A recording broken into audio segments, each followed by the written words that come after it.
30ª reunião deliberativa extraordinária da Comissão de Administração e Serviço Público. Havendo número regimental, declaro aberta a presente reunião. Em apreciação às atas da 28ª reunião deliberativa extraordinária realizada no dia 13 de agosto de 2024, da 29ª reunião extraordinária de audiência pública realizada no dia 29 de agosto de 2024. A leitura das atas está dispensada conforme o parágrafo único do artigo 5º do ato da mesa 123/20. Em votação as atas, os senhores deputados e deputadas que as aprovam permaneçam como se encontram aprovadas. O expediente encontra-se à disposição dos interessados na mesa e na página da comissão na internet. Retiro de ofício o projeto de lei 2252 de 2023, item 22 da pauta, a pedido do relator, deputado Coronel Meira, restando prejudicado o requerimento de retirada de pauta de minha autoria, deputado Raymond. Há sobre a mesa a seguinte lista de inversão de pauta. Item 25, PL 5408, Érica Cocai. Item 18, vou parar de falar PL e vou falar projeto de lei. Item 18, projeto de lei 2323, Érica Cocai. Item 24, projeto de lei 4014, Sâmia Bonfim. Item 26, projeto de lei Sâmia Bonfim 67224. Item 15, projeto de lei 3123 de Sâmia Bonfim. Item 14, projeto PLP 194/19 de Sâmia Bonfim. Submeto a votos a inversão de pauta. Os senhores deputados e senhoras deputadas que aprovam essa inversão permaneçam como se encontram. Aprovada a inversão. Já está na ordem da inversão aqui?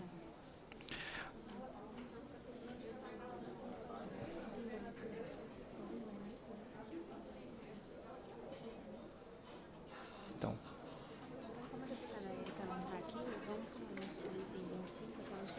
Ok. Esse é o item 18, tem o requerimento de retirada de pauta da Adriana Ventura, mas como ela não está aqui, o requerimento fica prejudicado. Tá. É Requerimento de retirada de pauta, PL 2323, 2021, que é o número 18 da nossa pauta. É um requerimento de retirada de pauta da deputada Adriana Ventura.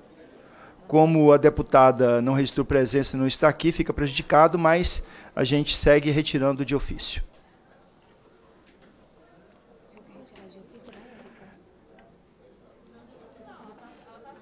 A Adriana está vindo? A deputada Érica, é porque a gente está aguardando ela, então, para fazer a relatoria. Então, o requerimento da Adriana Ventura fica prejudicado e, portanto, o projeto segue. Muito obrigado. Requerimento de retirada de pauta. Encontra-se sobre a mesa requerimento da retirada de pauta também da deputada Adriana Ventura, do item 24 da nossa pauta, PL, projeto de lei 4014 de 2023. Fica prejudicado também a retirada do projeto.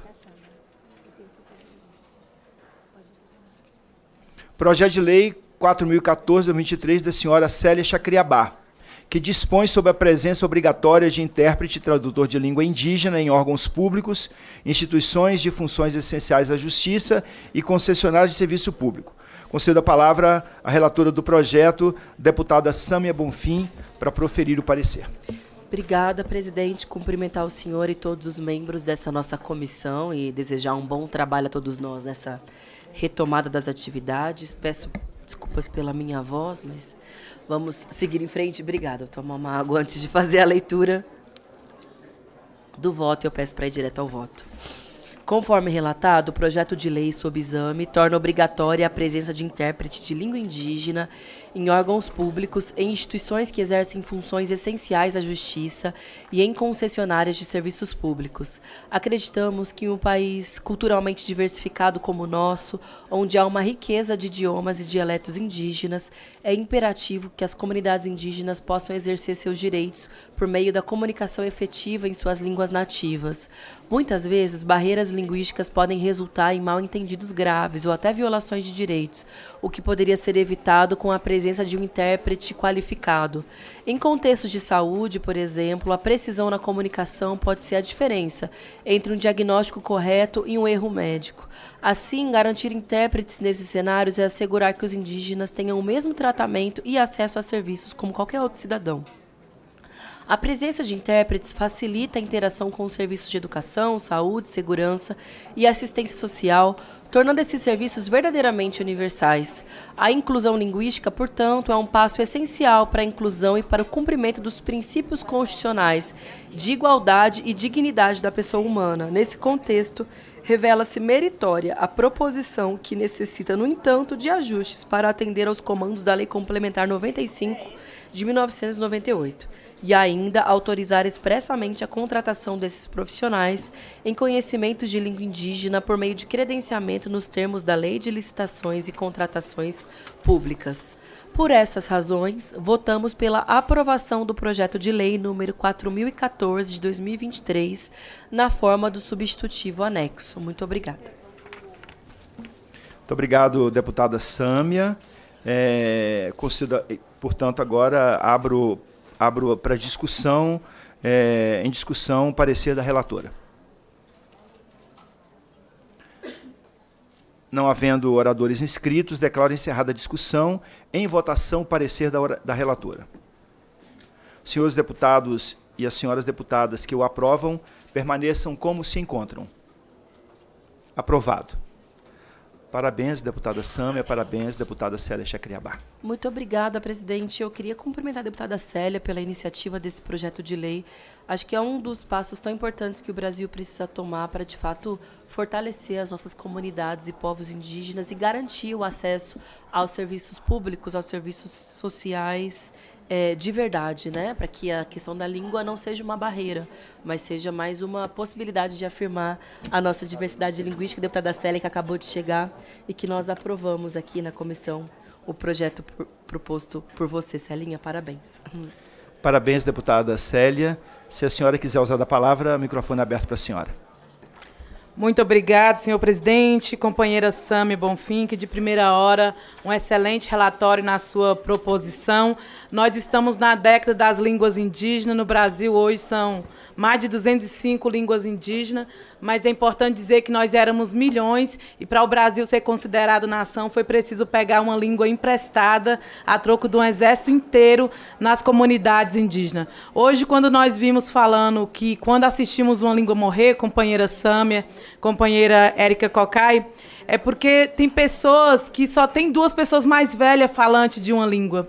E a ONU já reconheceu, por isso saudamos também a iniciativa da ministra Rosa Weber, que pela primeira vez na história se traduziu a Constituição Federal Brasileira na língua Iangatu, uma língua geral no Alto Rio Negro. A importância também de pensar na sua própria iniciativa no ano passado. A ministra Rosa Weber, novamente, traduziu pela primeira vez a Convenção 69 da OIT em língua caiapó. A nossa iniciativa no Congresso Nacional, que teve a urgência aprovada nesse ano, protocolamos pela primeira vez na história um projeto de lei do combate à violência às mulheres indígenas, protocolado em 2 línguas indígenas.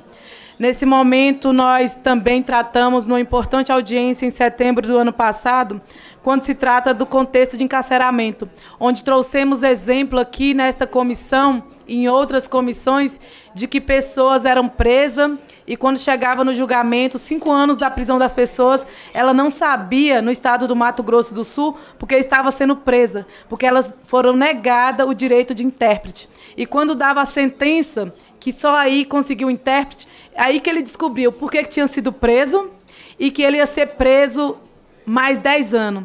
E aí a juíza falou que viu a alma saindo do seu corpo. E a importância também de pensar nas instituições de ensino, porque sabemos que as universidades, assim como estou na mesa de conciliação, nesse momento, sobre a questão do marco temporal, não têm o direito sequer de intérprete. Então, quando nós falamos do acesso à justiça, nós estamos falando do acesso à linguagem, porque além do problema da própria linguagem, que já é difícil de compreender na análise jurídica, política, legislativa, nós estamos falando também do acesso à língua e à linguagem.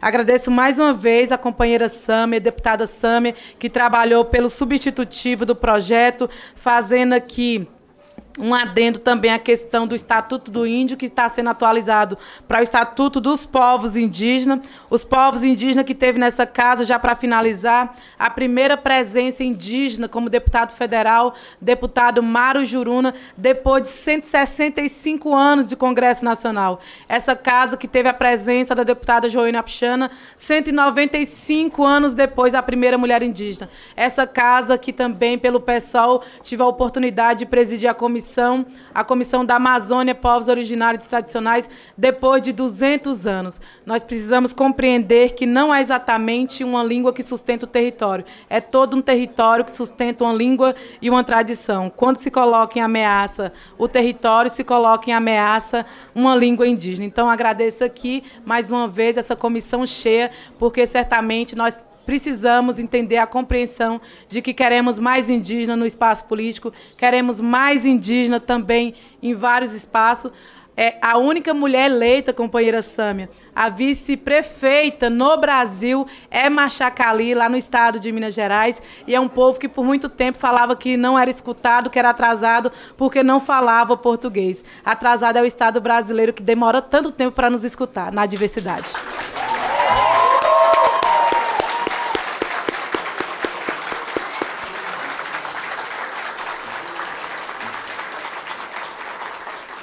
Você e seu povo enriquece o parlamento, deputada Célia. Que rico ter você conosco, viu? Que alegria. Assim, que beleza, né? Sabermos e podermos escutar você e toda essa ancestralidade, toda essa história. Hoje pela manhã, deputada Célia, deputada Sâmia, no Rio de Janeiro, teve o lançamento do Programa de Política Nacional de Equidade e Educação para as Relações Étnico-Raciais, Educação Escolar Quilombola. Estava lá participando desse lançamento. E uma das reivindicações que a gente nunca pode perder de vista é a aplicação da Lei 11.645, para que a gente possa também ter, desde o básico da educação brasileira, o estudo das línguas, né, de matriz africana e das nossas línguas originárias, da língua do povo, das línguas indígenas. Então, muito obrigado. Mais uma vez agradeço. Nandangri Apanqui, Nanduan Ruminichan, Nanguan Saxari, Nuntumpank Natomang. Ai Moapté da Grin Chataritica, Estragol, Ai Tomorim, Simicran Rikiwa, Simicran Rikiwa. O futuro vai ser ancestral ou não será. É na força da pintura, presente no pigmento. Por muito tempo, o urucum temperou a comida, mas nós, povos indígenas, com a nossa língua, também ocupamos, indigenizamos o parlamento.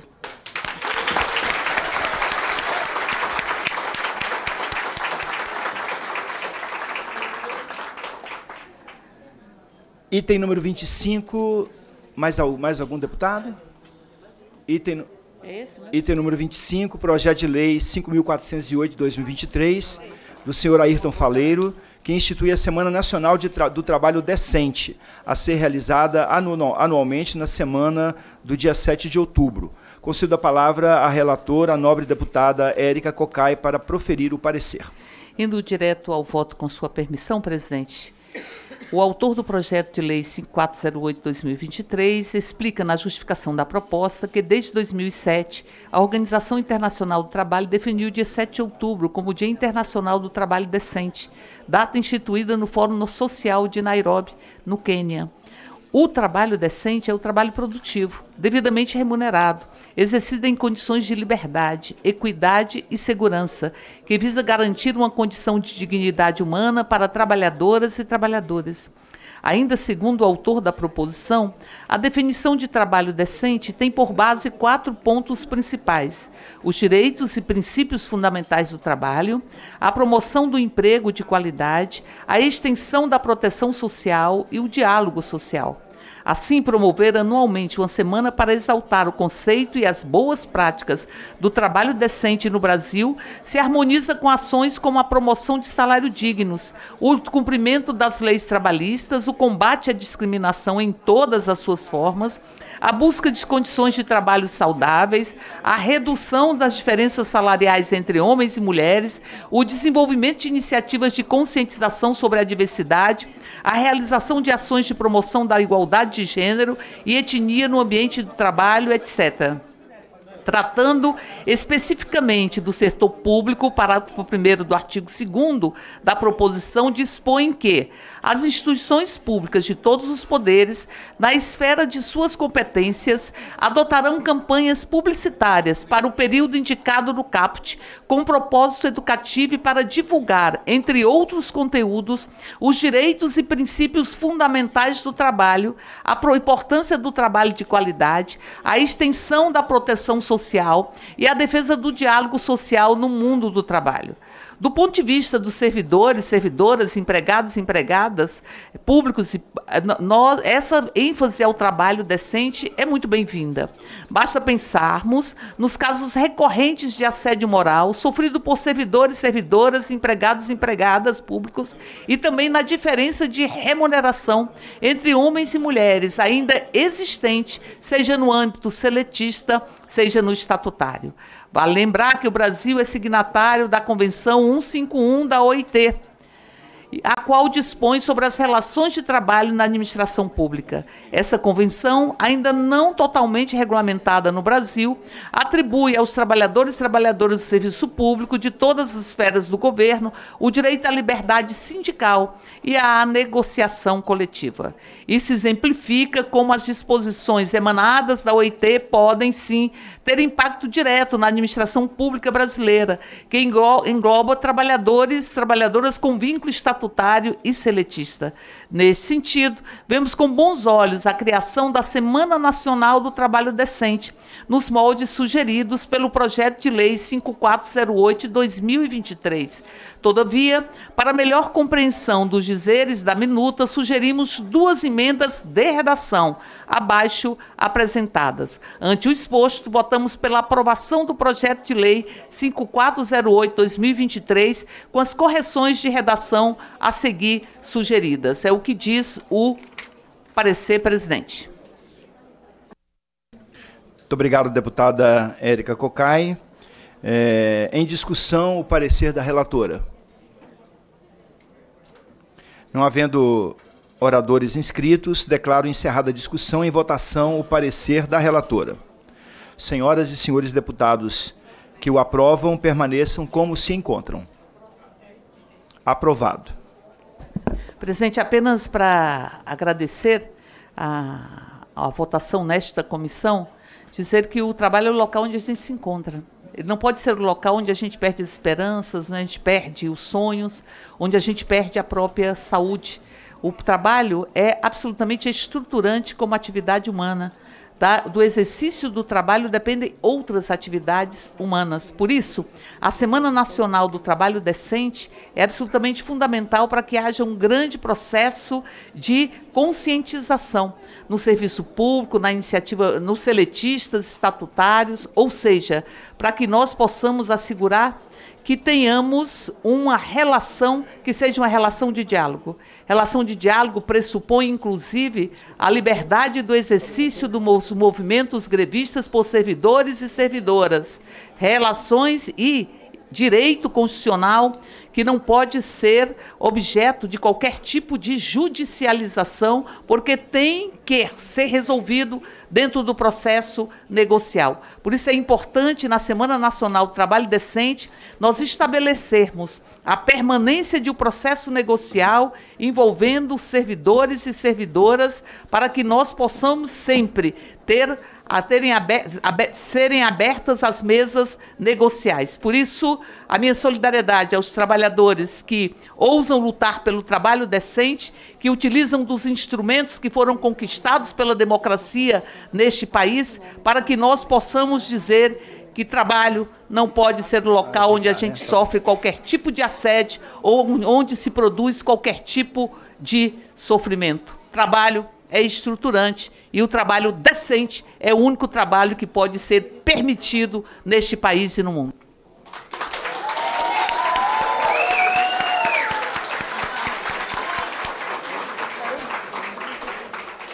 Quando a senhora, deputada Érica, lia o relatório, eu me lembrava aqui que vira e mexe tem aparecido empresas e pessoas físicas e jurídicas através da investigação feita pelo Ministério do Trabalho e Emprego, pessoas que ainda fazem o trabalho escravo acontecer no nosso país. Portanto, há uma lista suja. A questão do trabalho decente, ele é no campo e na cidade, em todos os lugares. E o trabalho escravo, ou análogo à escravidão, ele, de fato, existe um mecanismo hoje no país, que é colocar essas empresas, ou pessoas físicas e jurídicas, numa lista suja, para que tenham algumas penalizações para a gente coibir o trabalho escravo e trabalhar também acompanhando, né, a possibilidade real e que existe muito claramente de termos trabalho decente no nosso país. Mais algum deputado, deputada? Passamos, então, ao item 18 da nossa pauta. Projeto de Lei 2323 de 2021, do senhor Gonzaga Patriota, que dispõe sobre a retomada de convênios e demais termos jurídicos atinentes às obras públicas que tenham sido iniciadas e estejam inconclusas até o final do exercício financeiro 2018, em caráter emergencial, para fins de reinício e conclusão. Define parâmetros de retomada de licitações e de execuções de obra, autoriza aportes financeiros, inclusive os que se encontrem retidos em contas bancárias destinadas às respectivas obras públicas e complementos, mediante emendas parlamentares, e autoriza a celebração de parcerias, ajustes, transações, conciliações, programas e demais instrumentos jurídicos de natureza emergencial com estados, municípios e o Distrito Federal para fins de reinício ou início, conforme o caso das obras públicas paralisadas. Concedo a palavra à relatora do projeto, deputada Érica Cocai, para proferir o seu relatório, seu parecer. Indo direto ao voto, com sua permissão, presidente, digo, o Tribunal de Contas da União julgou no dia 18/10/2023, em sessão plenária, processo que analisou a gestão de obras paralisadas que envolvem recursos do Orçamento Geral da União. De acordo com o relator do processo, ministro Vital do Rego, o país possui cerca de 8,6 mil obras paralisadas, de um total de 21 mil obras existentes financiadas com recursos federais. Neste mesmo ano, foi editada a medida provisória 1174/2023 para instituir o Pacto Nacional pela Retomada de Obras e de Serviços de Engenharia destinados à educação básica, que perdeu sua eficácia nesta casa no dia 12/9/2023. Como forma de ampliar o pacto tratado na referida MP, o presidente da República encaminhou ao Congresso Nacional o projeto de lei 4172/2023, que após a aprovação nas duas casas legislativas e posterior sanção presidencial, foi transformado na lei 14.719, de 1º de novembro de 2023, que instituiu o Pacto Nacional pela Retomada de Obras e de Serviços de Engenharia destinados à educação básica e profissionalizante e à saúde, e alterou dispositivos da Lei 10.260, de 12 de julho de 2001, que dispõe sobre o Fundo de Financiamento ao Estudante do Ensino Superior, FIES. Assim, a matéria contida nas proposições relatadas é certamente meritória e coaduna com os interesses da sociedade, pois os PLs 2323 de 2021 e 4186 de 2023 dispõem, em síntese, sobre a retomada de obras públicas inacabadas e têm por objetivos ampliar o disposto na referida Lei 14.179 de 2023, com a retomada de outras obras públicas inacabadas, além das áreas já contempladas. Contudo, entendemos que a redação do PL 2323 de 2021 é um pouco restritiva, pois dispõe apenas sobre a retomada de convênios e demais termos jurídicos atinentes às obras públicas que tenham sido iniciadas e estejam inacabadas até o final do exercício 2018, em caráter emergencial, para fins de reinício e conclusão destas. Já o texto contido no PL 4186 de 2023 está parcialmente em consonância com o disposto na Lei 14.719 de 2023.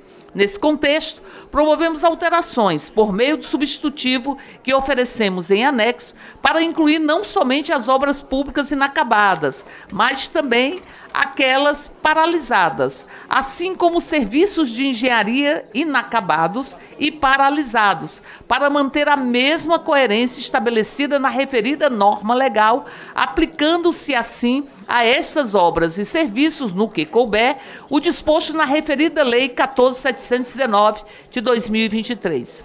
Por sua vez, o PL número 4703 de 2023 propõe a inclusão de parágrafo único ao artigo 184 da Lei 14.133 de 1º de abril de 2023, a Lei de Licitações e Contratos Administrativos, para vedar à Administração Pública Federal estabelecer convênios com as demais entes da Federação com o mesmo objeto quando houver obras ou serviços de engenharia paralisados ou inacabados. O artigo 184 da Lei 14.133 de 2021 estabelece a aplicação das disposições dessa lei, no que couber e na ausência de norma específica aos convênios, acordos, ajustes e outros instrumentos congêneres celebrados por órgãos e entidades da administração pública, na forma estabelecida em regulamento do Poder Executivo Federal. Ante o exposto, votamos no mérito pela aprovação do projeto de lei 2323 de 2021 e dos apensados o projeto de lei 4186 de 2023 e o projeto 4703 de 2023 na forma do substitutivo ora oferecido. O substitutivo é de conhecimento, está à disposição dos parlamentares e penso que não seja necessária a sua leitura, presidente. Portanto, é o parecer. Muitíssimo obrigado, deputada Érica Cocai. Em discussão, o parecer da relatora. Não havendo oradores inscritos, declaro encerrada a discussão. Em votação, o parecer da relatora. Senhoras deputadas e senhores deputados que o aprovam, permaneçam como se encontram. Aprovado o parecer. Quero fazer registro aqui dos servidores do INSS, estão presentes.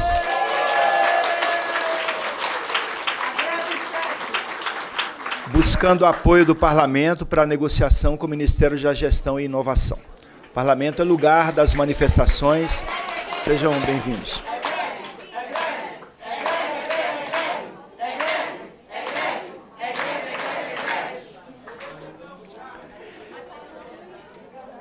Requerimento de PL 672/2024, requerimento de retirada de pauta da deputada Adriana Ventura, como não se encontra presente, fica inócuo o pedido da presidente. Eu faço o pedido de retirada acompanho o pedido de... Ela registrou presença? Tá. Ok, deputado Gastão, projeto de lei retirado de pauta a pedido do deputado Gastão. Presidente. Só um minutinho, deputado, só um segundinho.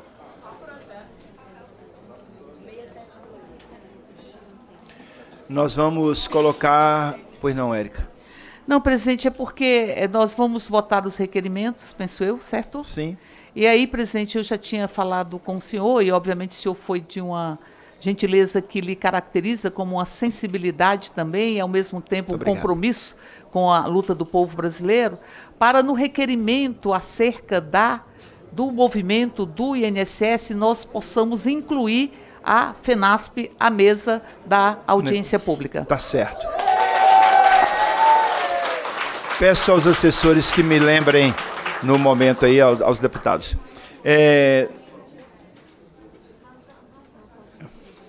Eu vou colocar em votação, quero deixar Chico Alencar, tá bom? Em votação, pedido de requerimento de pauta do deputado Gastão. Alguém quer usar da palavra ou vai em encaminhamento, deputado Gastão? Encaminhamento, deputada Sâmia. Contrária à retirada. Presidente, eu acredito que é necessário, sim, mantermos na pauta o projeto de lei 672, proposto pelo deputado Chico Alencar e também pelo deputado Tarcísio Mota, que trata de um tema fundamental que, inclusive, já levou ao indiciamento do ex-vereador, ex-policial militar, Gabriel Monteiro, que foi denunciado pelo Ministério Público por abuso de poder ao invadir instituições de acolhimento para fazer vídeos. E aqui o projeto fala em proibir a monetização por detentores de mandatos eletivos de conteúdos que tenham por objetivo o exercício da função pública ou o recebimento de receitas em função do conteúdo produzido com emprego de recursos públicos. Senhoras e senhores, o mandato que nós exercemos é um mandato que diz respeito à defesa dos interesses da sociedade brasileira. Nós recebemos o nosso salário, nós temos a nossa estrutura de gabinete e é natural que a gente se utilize das redes sociais, do YouTube e derivados para poder transmitir aquilo que a gente faz, para estar em contato com o eleitorado, para disputar opinião, divulgar projetos, etc. Agora, o que vem acontecendo por parte de alguns parlamentares Brasil afora é se aproveitar do cargo e da projeção através das redes sociais que o cargo nos possibilita para ganhar dinheiro através dessas redes sociais. É disso que se trata a monetização. Então, veja bem, eu estou utilizando o YouTube para divulgar, vamos supor, uma fala, uma intervenção minha como essa, e eu vou ganhar dinheiro por estar fazendo o meu trabalho, dinheiro por fora. Eu estou me utilizando de um cargo público para ganhar dinheiro para além daquilo que me é devido. Ainda que a legislação brasileira já fale, né, sobre as responsabilidades dos servidores públicos, eu acho que é muito importante esse projeto de lei, porque ele demarca que a gente não vai mais autorizar esse tipo de coisa aqui mesmo, nessa casa. Eu sei de parlamentares que estão ganhando milhões de reais através da má utilização das redes sociais e da má utilização dos seus mandatos. Portanto, eu quero saudar o deputado Chico Alencar e o deputado Tarcísio Mota pela iniciativa desse projeto. O deputado Chico Alencar, inclusive, foi o relator da cassação do Gabriel Monteiro, que é o ex-vereador da cidade do Rio de Janeiro, e que, em função do que ele pôde acompanhar, ali foram uma série, né, de questões gravíssimas, mas uma delas diz respeito, inclusive, à má utilização, enfim, das redes sociais, da utilização desse recurso de monetização de forma absolutamente indevida. E, a partir dessa experiência, protocolaram esse projeto de lei que eu espero que possamos votar no dia de hoje. Obrigada, presidente. Muito obrigado, deputada Sâmia. Para encaminhar contrário, deputado Gastão.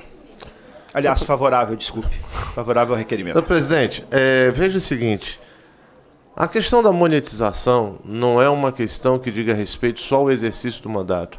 As redes sociais precisam sim, e eu não tenho nenhum problema com relação a defender de que nós temos que ter uma regulamentação da utilização das redes sociais e da forma da utilização das redes sociais. Mas a interferência com relação ao poder de você poder monetizar ou não, quem monetiza não é o exercício do mandato. E isso pode ter deputado de direita, deputado de esquerda, deputado de centro, isso independe. A utilização das redes sociais pelo deputado, pelo parlamentar, ele é livre, e na hora que você proíbe a monetização, você está proibindo a uma gestão na rede social e não no parlamento, no exercício do mandato do parlamentar. Então você acaba confundindo uma coisa com a outra. Então eu pedi a retirada de pauta porque eu quero ver melhor o projeto e avaliar justamente o que está sendo pedido.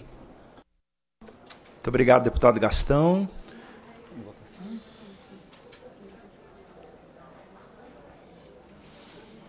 Em votação, requerimento, os deputados e as deputadas que o aprovam permaneçam como se encontram. Presidente, eu queria votação nominal, por favor. Requeiro votação nominal, por favor. Acatado o pedido do deputado, votação nominal. Os deputados que se encontram ausentes aqui do plenário poderão fazê-lo, desde que tenham dado presença, fazê-lo de maneira remota. A presidência convoca os senhores deputados e as senhoras deputadas que tomem seus lugares a fim de ter início a votação pelo sistema eletrônico. Está iniciada a votação. Infoleg pode também? Pode? Pode no Infoleg? É o último item, pode abrir a votação? Pode abrir. Do requerimento.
Podemos abrir a votação?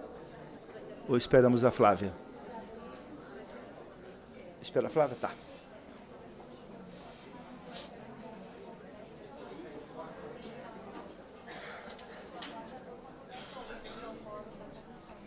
Não.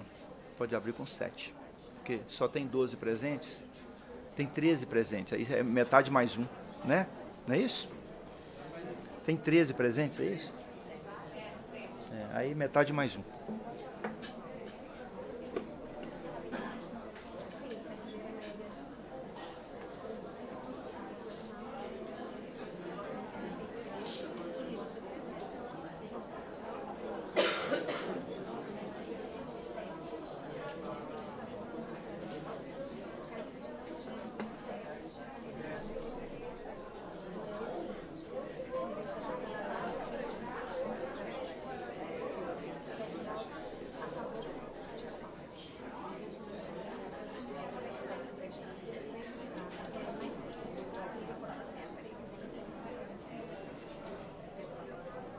Podemos abrir, Flávia?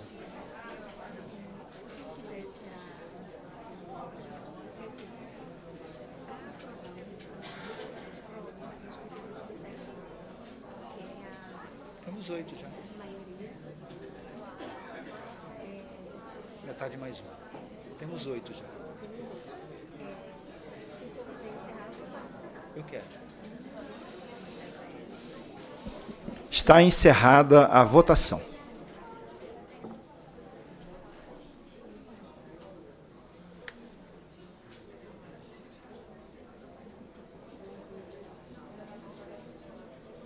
Requerimento rejeitado. Ele pode pedir vista ainda? Ele pode pedir vista ainda? Se for feita a leitura do parecer, depois a leitura do orçamento. Resultado dos votos: sim, 4, não, 4. Rejeitado. Requerimento rejeitado. Eu peço vistas ao projeto, então. Primeiro a gente vai ouvir a relatoria, parece que para depois você pedir vista, para o senhor pedir vista. Pode ser Sem assim? problema. É esse o regimento ou não? É esse? Então vamos ouvir então o relatório. Depois a gente concede vistas ao deputado Gastão. Obrigada, presidente. Deputada Sâmia. Conforme noticiado no site Metrópolis, o ex-vereador pela cidade do Rio de Janeiro, ex-policial militar e youtuber Gabriel Monteiro foi denunciado pelo Ministério Público do Rio de Janeiro por abuso de poder ao invadir instituições de acolhimento para fazer vídeos. A ação penal destaca que o crime foi cometido pelo menos 3 vezes em 2021. Desculpa. Segundo a denúncia, as invasões ocorreram sem qualquer ordem judicial, aviso prévio e autorização da direção, fora do horário e em desacordo com as normas da Câmara de Vereadores. A notícia ressalta ainda que Gabriel Monteiro forjava situações para reparar os vídeos para a internet. Tal fato realça a necessidade de estabelecer limites claros e transparentes para a atuação de detentores de mandatos eletivos nas plataformas digitais, especialmente no que diz respeito à monetização de conteúdos relacionados ao exercício da função pública. A monetização de conteúdos ligados direta ou indiretamente ao exercício de funções públicas para poder gerar conflitos de interesse, como noticiado pelo site Metrópolis, na medida em que o detentor do mandato pode ser tentado a priorizar temas e abordagens que maximizem seus ganhos financeiros em detrimento do interesse público. Nessa linha, os autores do projeto de lei destacam que o problema de monetizar vídeos e outros produtos do exercício do mandato eletivo não é o dinheiro propriamente dito, mas sim o fato de que o mandatário poderia passar a obedecer a uma lógica de mercado em sua atuação. Isso é, ao invés de se guiar pelo melhor interesse da população que o elegeu e pela solução das necessidades do povo, passaria a se orientar pelos atos e comportamentos que têm mais potencial de audiência e engajamento, e, portanto, de gerar para ele próprio mais dinheiro, transformando o mandato eletivo em um mero insumo de uma atividade empresarial privada. Esse tipo de situação, gerada pelo confronto entre interesses públicos e privados, que compromete o interesse coletivo e o desempenho da função pública, pode minar a confiança da população na política e nas instituições. Sob essa perspectiva, julgamos meritório esse projeto de lei, pois, além do que já exposto, homenageia o princípio da moralidade administrativa. Nesse sentido, com o fim de, à medida, alcançar os agentes públicos no sentido mais amplo possível, propusemos o substitutivo alterar a lei de improbidade, para tipificar como ato de improbidade que atenta contra os princípios da administração pública, receber vantagem econômica de qualquer natureza, direta ou indiretamente, em razão da publicação de conteúdo, inclusive audiovisual, em aplicações de internet e no exercício da função pública. A proibição da monetização, na forma ora proposta, é uma medida necessária para garantir a imparcialidade, a transparência e a ética no exercício da função pública. Ademais, busca-se evitar conflitos de interesse que possam colocar sob suspeita a confiança da população nas instituições públicas. À luz do exposto, votamos pela aprovação do projeto de lei 672 de 2024, na forma do substitutivo anexo. Obrigada, presidente. Muito obrigado, deputada Sâmia. Deputado Gastão. Eu queria vista dos processos, por favor. Concedida ao deputado Gastão, vistas ao projeto de lei 672 de 2024.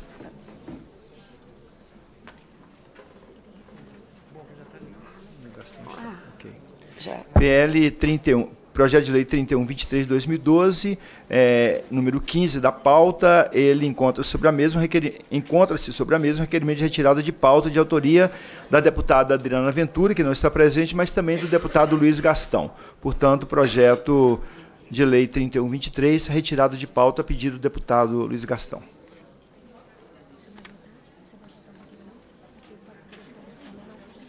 Claro. Você é relatora desse projeto.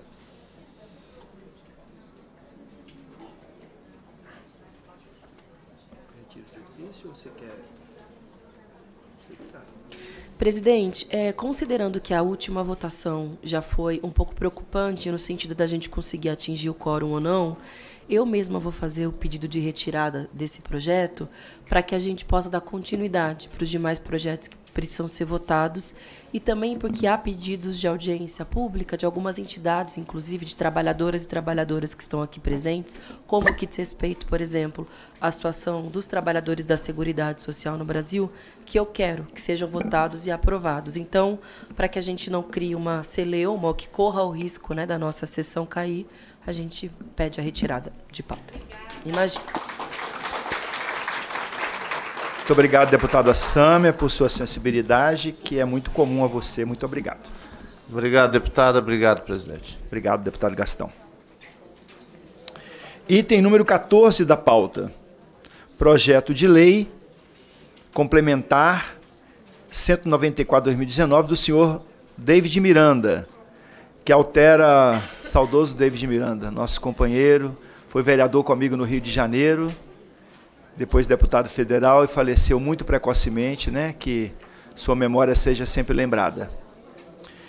Altera a Lei Complementar 101, de 4 de maio de 2000, para conferir tratamento especial ao pagamento das despesas com pessoal na União, nos estados, Distrito Federal e nos municípios. Há um pedido aqui para uma correção de redação. É nesse projeto? Quem foi o deputado que me pediu? Conselho Nacional de Procuradores de... Não? Não, desculpe. Está certo. Então está em discussão. Já foi lido o parecer. Em discussão, o parecer da relatoria. Não havendo oradores inscritos, declaro encerrada a discussão. Em votação, o parecer da relatora. Senhoras e senhores deputados que o aprovam, permaneçam como se encontram. Aprovado. Presidente, rapidamente, só quero agradecer a aprovação desse projeto aos nobres colegas dessa nossa comissão. Primeiro, em homenagem, né, ao nosso amigo saudoso David Miranda, que propôs esse projeto que é tão importante para servidoras e servidores públicos brasileiros. E ele diz, basicamente, que em momentos de contingenciamento dos recursos dos governos, não pode ser feito uma escolha pelo corte dos provimentos, dos salários dos servidores. Isso é uma preocupação muito importante que diferentes categorias têm Brasil afora. A gente já viu situações desesperadoras como essa, em que milhares, para não dizer milhões de trabalhadores têm os seus salários restringidos por governadores, por prefeitos, porque eles fazem uma escolha, que é uma escolha política, não só de escolha financeira, de não pagar o salário desses servidores. Imagina, pessoas que muitas vezes já têm empréstimo consignado, já têm o salário, na verdade, mensalmente comprometido, com uma série de contas a pagar, porque, afinal de contas, os servidores no Brasil, infelizmente, não são valorizados e não têm, né, salário para, enfim, poder, de repente, num mês, ficar sem nenhum tipo de pagamento. Então, esse projeto que proíbe esse tipo de prática, ele é fundamental para garantir que milhões de famílias brasileiras não fiquem em situação de dificuldade por algo sobre o qual eles não têm culpa, né? Que é uma dificuldade econômica e uma escolha política dos governantes. Então, viva David Miranda, nosso amigo, e parabéns, né? Enfim, a toda a equipe dele, a ele, pela feitura desse projeto. Obrigada. Obrigado, deputada Sam. Eu quero também aqui, porque David Miranda teve uma passagem muito meteórica pelo parlamento. No Rio de Janeiro foi vereador por menos de um mandato, porque assumiu logo depois o mandato do deputado Jean, né? E também teve aqui um mandato de deputado federal e veio a falecer, né, ainda muito jovem. Mas era mesmo um jovem negro da favela, da periferia do Rio de Janeiro, foi vereador junto comigo lá na Câmara Municipal do Rio, e sempre com essa sensibilidade de proteger o trabalhador, a trabalhadora, sensibilidade de proteger contra os caminhos, né, que às vezes a governança tem que fazer ou deve fazer na questão dos contingenciamentos, mas nunca devemos nos esquecer que nós no parlamento, por mais que sejamos membros do partido que governa o país, e nós quando somos, temos muito orgulho de ser, o que é o meu caso, né, de ser um parlamentar do Partido dos Trabalhadores, mas nunca entender que a nossa luta como parlamentares não pode ser feita contra governos ou na discussão com os governos que são nossos, para que os trabalhadores não sejam penalizados. Então, o David Miranda tinha essa sensibilidade, e que bom, né, que o projeto dele hoje, aqui aprovado na nossa comissão, né, viva David Miranda, nosso amigo que nos deixou tão rapidamente.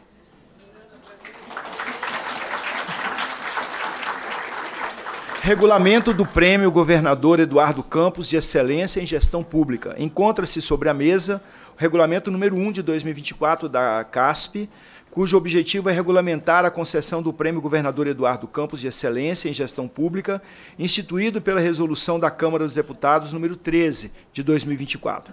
Em discussão, o regulamento número 1, 2024. Não havendo oradores inscritos, declaro encerrada a discussão. Em votação, o regulamento. Senhoras deputadas, senhores deputados que o aprovam, permaneçam como se encontram. Aprovado. Nosso também reconhecimento a esse grande político brasileiro, Eduardo Campos, né, o seu filho agora, prefeito do Recife, foi reeleito com uma votação histórica na cidade do Recife. E temos também aqui no parlamento, né, o companheiro Pedro Campos, nosso amigo, companheiro, né, voltado para a educação, para as boas práticas da política. Então, nossa homenagem a esse caminho político, né, do nordeste do país, lá do Pernambuco, lá de Recife. Muito obrigado a todos e todas.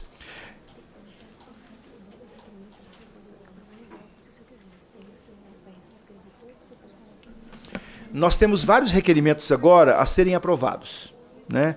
Eu queria sugerir aos senhores deputados e deputadas que o façamos em bloco. Já logo digo que quero subscrever os seguintes requerimentos. Da minha parte, quero subscrever o item número 2, requerimento 84, o item número 5, requerimento 87, desculpe, o número 4, requerimento número 86. E aí, nesse caso, incluir a Também subscrever o requerimento número 7 que é o requerimento 90, né, o item 7. Subscrever também o requerimento, o item 10, requerimento 93.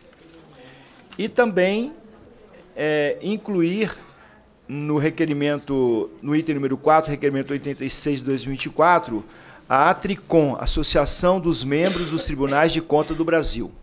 No requerimento 86 de 2024, do senhor Felipe Francischini. Presidente. E quero também, perdão, Reginaldo, só um minutinho, só para concluir. Incluir um representante do CNPG, Conselho Nacional dos Procuradores Gerais do Ministérios Públicos do Estado da União. No requerimento 94, de minha autoria, que é o item número 11. Também quero aqui, a deputada Érica Cocai apresenta aqui o aditamento ao requerimento número 89 de 2024, para que tenha, eu vou deixar aqui com a mesa, né, inserir aqui a Thaís Antunes, Federação Nacional dos Sindicatos de Trabalhadores em Saúde, Trabalho, Previdência e Assistência Social, FENASPES, São Paulo. Daniel Emanuel, Federação Nacional dos Sindicatos de Trabalhadores em Saúde, Trabalho, Previdência e Assistência Social, FENASPES, Rio Grande do Sul. Kellen Gunther, Federação Nacional dos Sindicatos de Trabalhadores em Saúde do Trabalho, Previdência e Assistência Social, FENASPES, Roraima. Tiago Manfroy, Federação Nacional dos Sindicatos de Trabalhadores em Saúde, Trabalho, Previdência e Assistência Social, FENASPES, Rio Grande do Sul. Pois não, deputado Reginaldo Veras. Presidente, gostaria de subscrever os itens 2, 5, 11, 2, 5, 10, 11, 13. Não, minto, presidente. 2, 5, 11, 12 e 13. 2, 5, 11, 12 e 13. Isso. Subscritos pelo Lembrando que a maioria trata da PEC 66. Vai ser um grande embate que nós teremos no parlamento, mais uma vez tentando defender direitos adquiridos dos servidores públicos.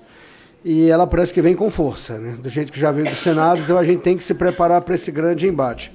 E, presidente, gostaria, por favor, de agregar alguns convidados ao requerimento que está no item 2 da pauta, o requerimento 84 de 2024, agregar um representante da Federação Nacional dos Trabalhadores do Judiciário dos Estados, a senhora Cristina Helena da Silva Gomes, representante da Força Sindical, o senhor Gessé Gozzi, presidente da Apública Central do Servidor, o senhor Rodolfo Queiroz Laterra, presidente da Associação dos Delegados de Polícia do Brasil, e a senhora Lília Oliveira de Azevedo Almeida, presidente da Associação Nacional dos Procuradores e Procuradoras Municipais. Por favor, presidente. Muito obrigado, deputado. Gostaria de pedir a sua excelência que encaminhasse os nomes para a mesa, fazendo favor, para facilitar o trabalho dessa equipe de excelência que nós já temos aqui na CASP.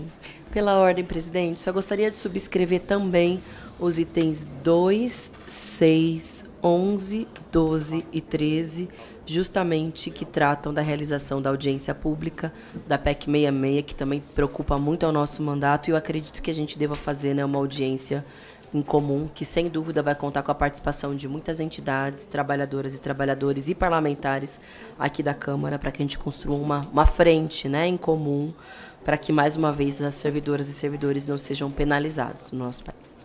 Muito bem, deputada Sâmia. Eu também deixei de fora aqui o requerimento número 6, também quero subscrevê-lo, da deputada Luciene Cavalcante, que trata do mesmo tema.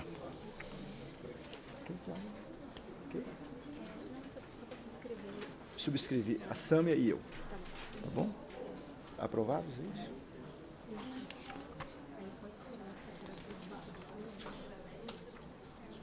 Aprovados, então, em globo, todos os requerimentos.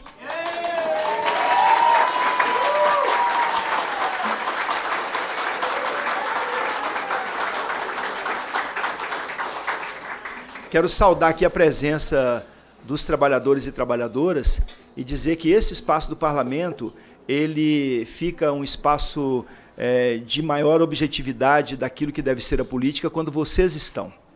Quando os trabalhadores e as trabalhadoras estão, seja aqui na Câmara Federal, seja nos nossos municípios, nos nossos estados, ocupar esses espaços não é só um direito, né? É um direito, é muito mais do que um dever, é um direito, para que a gente possa fazer avançar as políticas públicas, porque nós não podemos entender que os parlamentos têm dado conta com a ausência de vocês. Com a presença de vocês, as coisas avançam mais. Muito obrigado pela presença.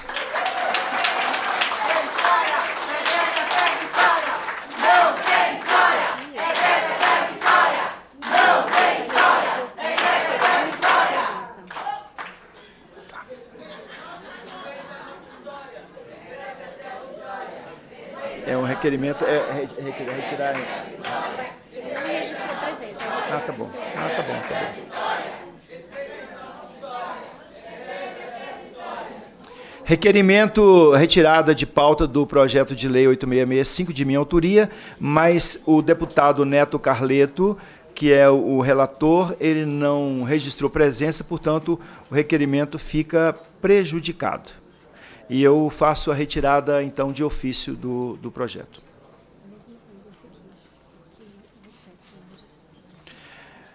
Projeto de lei também 4.400, de Fábio Tradi.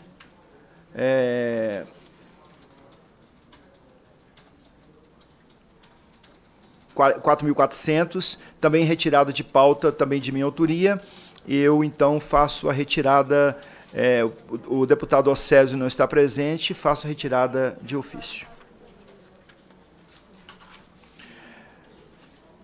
Requerimento 4399, da deputada Adriana Ventura, que não está presente, portanto fica prejudicada, mas também é de minha autoria, eu faço também a retirada. Aqui eu quero fazer aqui uma fala de justiça ao deputado relator do projeto, Ronaldo Nogueira, que ele registrou presença? Registrou presença. Ele esteve aqui falando comigo, e eu disse a ele que ia retirar de ofício para que a gente pudesse abrir um diálogo, tanto com ele quanto com o deputado Pompeu de Matos, do governo, com o deputado autor e o deputado relator, para que a gente pudesse depois avançar num debate com o governo a pedido, então. Então, não é que o relator esteja ausente, o relator estava presente, mas como eu disse a ele que retiraria de ofício, ele se ausentou aqui do plenário, só para não ficar parecendo lá para as bases dele que depois ele faltou aqui ao trabalho dele. O deputado Ronaldo Nogueira estava aqui presente. Projeto de lei 200 de 2022, o deputado Darcy de Matos não registrou presença e, portanto, fica prejudicado, né? A relatoria está retirada, então, retirada de pauta. Projeto de lei 722 de 2023, do senhor André Figueiredo, que altera a Lei 7.713, de 22 de dezembro de 1998, para conceder isenção do imposto de renda ao benefício especial de que trata a Lei 12.612, de 30 de abril de 2012, percebido pelos portadores de doenças graves. Deputado Reginaldo Veras, quer usar a palavra. Presidente, esse projeto é extremamente importante porque ele coloca num rol de pessoas que portadoras de algumas doenças que já têm o benefício da isenção do imposto de renda, outras doenças tão graves quanto as que lá estão, que faz com que a pessoa gaste muito com o tratamento, faz com que a pessoa perca a qualidade de vida. Então é mais um alento financeiro que se dá a quem já gasta tanto, quando deveria ser o Estado brasileiro quem deveria gastar. Mas o pessoal do Ministério da Fazenda e da Receita esteve aqui pedindo para dialogar. Eu falei, tudo bem, vamos retirar de pauta. Pedi a eles que, num prazo de 10 dias, marque uma reunião lá no Ministério. Eu, o relator, o deputado André Figueiredo, o autor, para que a gente resolva isso o quanto antes. Acho um ponto comum, até porque eu entendo que não dá para abrir mão desse tipo de projeto. Então, fica aguardando essa reunião e, caso não aconteça, nas 2 próximas semanas, volta à pauta e mantém o relatório como está. Então, deputado Reginaldo, retirada de pauta. Okay, muito obrigado pela sua sensibilidade aí ao Ministério da Fazenda e da Receita. Portanto, com esse condicionamento, nos próximos 10 dias, reunião de Sua Excelência com o Ministério da Fazenda e Receita.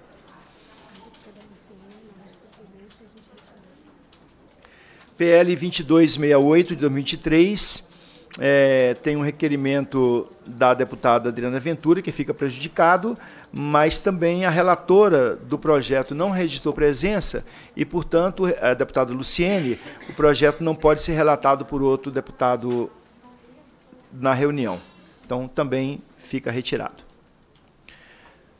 Nada mais havendo a tratar, encerro os trabalhos e convoco para a próxima terça-feira, dia 15 de outubro de 2024, às 15 horas, reunião deliberativa extraordinária para apreciação da pauta a ser publicada.